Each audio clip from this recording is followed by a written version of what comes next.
Hello, my name is David Tanaka, and I am the instructor of ANM31, Editing for Animation and Visual Effects. In this pre-college course, no experience is needed. We provide the software and the means necessary for students to edit.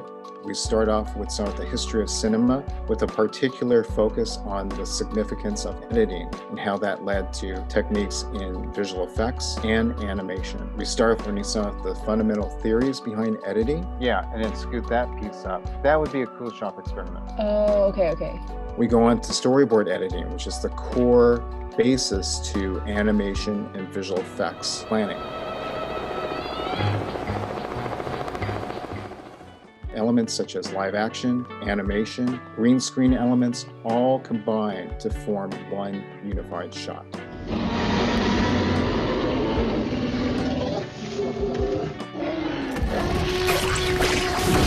Excellent. Thank you for sharing. That looks awesome.